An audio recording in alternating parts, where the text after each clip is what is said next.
አባቷ ማን ነው? ይኸውልሽ የአባቷን ስምና የት እንደተወለደች ከነገርሽ ኬክ ጋብዝሻለሁ። ንገሪያት። ከዛው ኬክ ትጋብዘናለች። እሺ ንገሪ።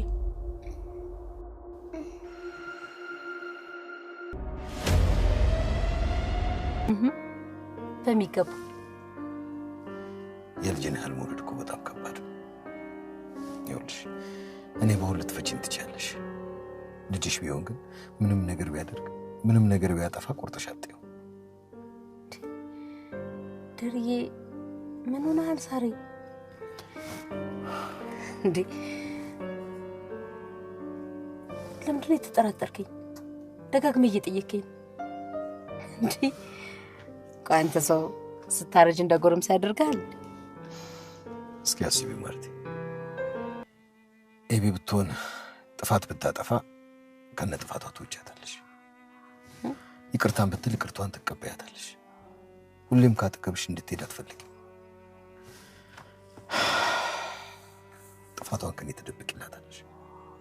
እውነት እኔስ እንደዛ ባርግ ይቅርታ ታደርግልኛለሽ? ተሬ ምንድነው? ፈጽሞ አልገባኝ።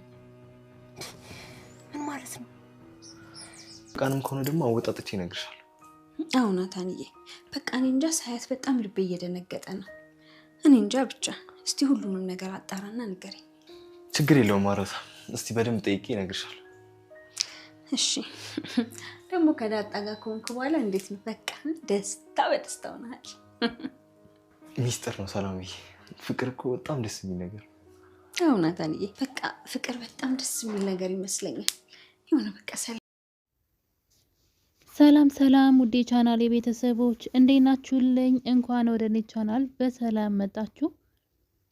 ዳጣ ድራማ እንግዲህ አሁን ላይ ደረጀ ባለቤቱ ማርታን በጣም ብዙ ጥያቄዎችን በመጠየቅ ላይ ይገኛል። ያው እንግዲህ እውነት ትዘገያለች እንጂ መውጣቱ አይቀርምና ያንን እውነት እስከ መቼም ሊደብቀው አልቻለም። በጣም ብዙ ነገር አድርጓል። ዳጣ የሱ ልጅ እንደሆነች እንዳይታወቅ በቤተሰቦቹ ዘንድ ማለት ነው። በተለይ ደግሞ ባለቤቱ ማርታ እንዳታውቅ በጣም ብዙ ዋጋ ሲከፍል ነበረ።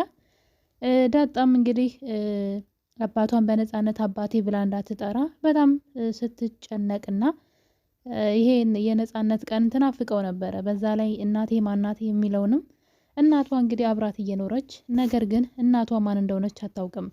ይህ ሁሉ ነገር ተጨማምሮ በተለይ ደግሞ አሁን ላይ ቆፍጠን ያለው ትዕዛዝ ወይም ደግሞ ማስፈራሪያም በለው ከሰላም በኩል እየመጣ ይገኛል። ሰላም ልጅን የማታመጣልኝና የማታገኝልኝ ከሆነ ሁሉንም ነገር ለባለቤትህ እነግራታለሁ።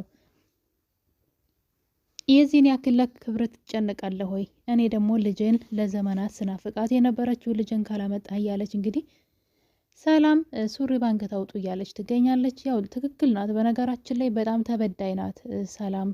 ካየነው እውነት አላት ለሆነባት ነገር ሁሉ። እንደውም ምንም ነገር አላደረገችም ከተደረገባት ነገር አንግል ማለት ነው። ምናልባት ዛሬ ላይ ደረጀ ተቀይሮ ሊሆን ይችላል፣ ጥሩ ሰው ሆኖ ሊሆን ይችላል። በሰዓቱ ግን ከሰራው ስህተት በላይ ደግሞ የገዛ ልጁን አውጥቶ የጣለ ምክንያቱም ደግሞ ባለቤት የብሰማ ክብሬ በማለት ማለት ነው። ልጅን ያክል ነገር እንግዲህ ነፍስ ያለው ልጅን ያክል ነገር ማለት ነው። እንዴት እንዳስቻለው አስቡ። አውጥቶ የጣለ ነው። በጣም ጨካኝ ሰው ነው። እውነት ለመናገር ምንም ማስተባበል አያስፈልገውም። ስህተት ነው ምናምን ልንለው አንችልም። ልጅ ነው በቃ። ይሄ ሌላ ነገር የሆነ ጥፋት ንብረት አይደለም።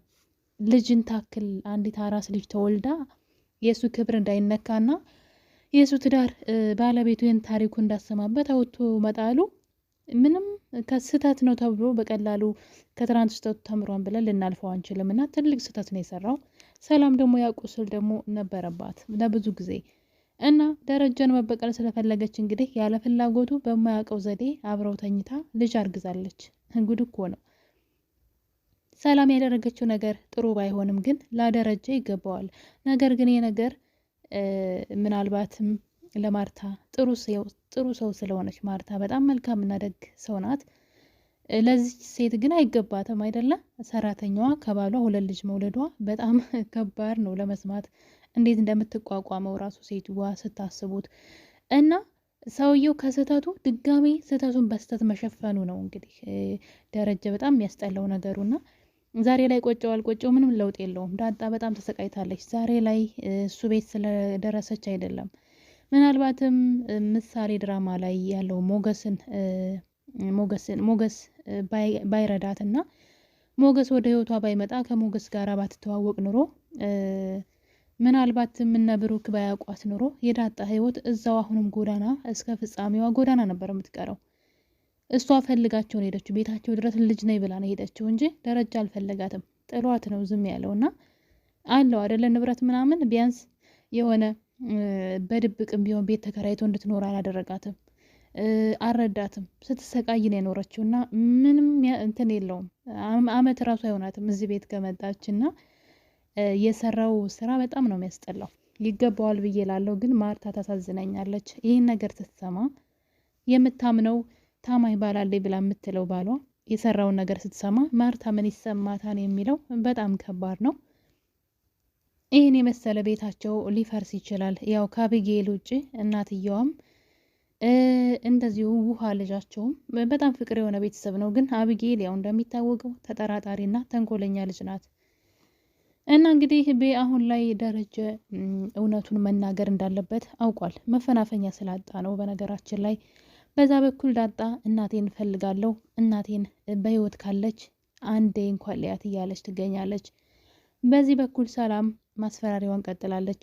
ቶሎ ልጄን ማታመጣ ከሆነ ሁሉንም ነገር ለእትዬ እነግራታለሁ በማለት ጭራሽ እትዬን ማስጠንቀቂያ ሁሉ ሂዳ ተናግራለች። እትዬ ብዙ የምነግርሽ ነገር አለ፣ ግን ለሁሉም ነገር ይቅርታ ብላ እንግዲህ መልእክት አስቀምጣለታለች። ይሄ ማለት ማንቂያ ደውል ነው።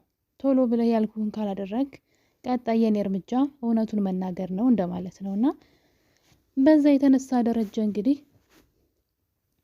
ነገሩን ሁሉ ከሷ ከምትሰማ እኔው ራሴ የሆነ ይሁን ብሎ እንግዲህ ለማርታ ሊነግራት የፈለገ ይመስለኛል። በዛ ላይ አቢጌል ደግሞ ልደርስባቸው እያለች ነው። በጣም በብዙ ነገሮች እየተከታተለች እንግዲህ የእነሱን ማንነት ለማወቅ እየሞከረች ነበረ። ግን እስካሁን ምንም የተሳካላት ነገር የለም። ነገር ግን ደረጃ የወሰነ ይመስለኛል እና እንግዲህ ሚስቱን በጣም አደገኛ ጥያቄዎች እየጠየቃት ይገኛል። ማለት ባጠፋ ብበድልሽ መጥፎ ነገር አድርጌብሽ ቢሆን ኑሮ ምን ታደርጊያለሽ? እንዴት ነው እኔን የምትወጂኝ?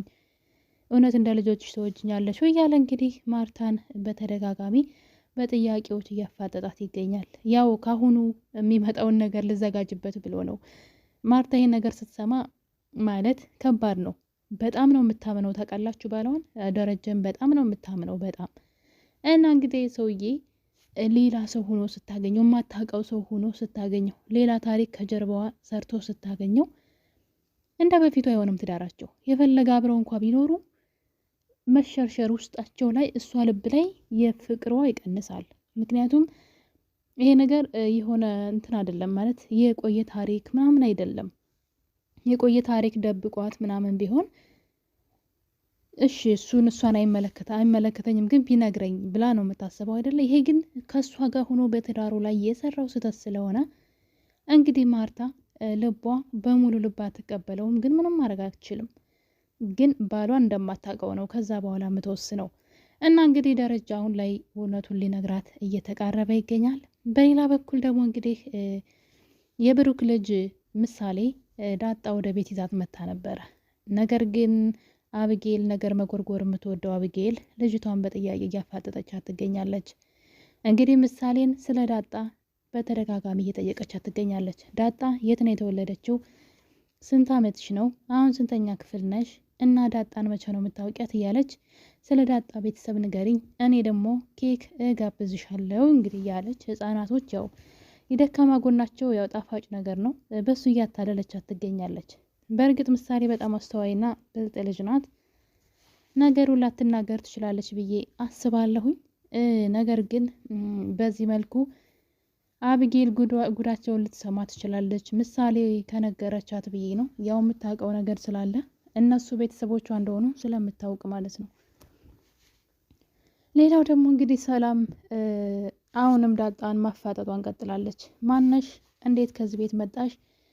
እዚህ ቤት ለምን መጣሽ? እያለች በተደጋጋሚ ጥያቄ ብታበዛባትም ለምንድን ነው ደግሞ የእናቴን ጡት ጠብቼ አላደግኩኝ የምትዩ? እናትሽ የት ሄዳ ነው? እያለች ኃይለኛ ጥያቄዎቹን እያመጣችባት ትገኛለች። በዚህም የተነሳ እንግዲህ